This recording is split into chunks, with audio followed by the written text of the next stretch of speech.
আসসালামু আলাইকুম গাইজ, আমি আয়ুষ। আপনারা দেখছেন আমার আয়ুষ্মানস মম কিচেন। আজকে আমার মা বানাতে চলেছে ডিমের পাটিসাপটা। ময়দা আর চালের আটা মিশিয়ে নিয়েছে, হালকা পানি গরম করে নিয়েছি।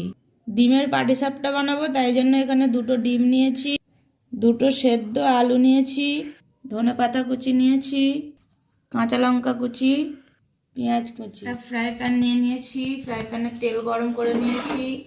এবারে পেঁয়াজ কুচিটা দুটো লঙ্কা কুচি দিয়ে দিয়েছি, দুটো ডিম ফাটিয়ে দিয়েছি। ডিমটা ভালো করে পেঁয়াজের সাথে মাখিয়ে নিতে হবে। হলুদ গুঁড়া দিয়ে দিলাম, জিরা মরিচের গুঁড়ো দিয়ে দিলাম, পরিমাণ মতো লবণ দিয়ে দিলাম। এতে যেহেতু কাঁচা লঙ্কা দিয়েছি তাই আর গুঁড়ো লঙ্কা দিলাম না।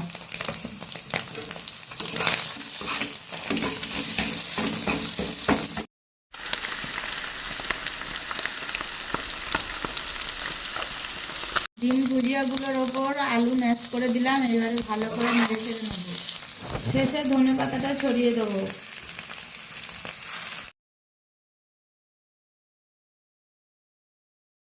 এবারে নামিয়ে নিতে হবে।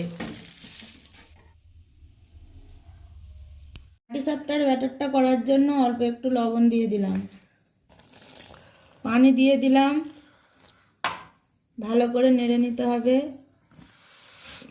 অল্প অল্প পানি দিয়ে।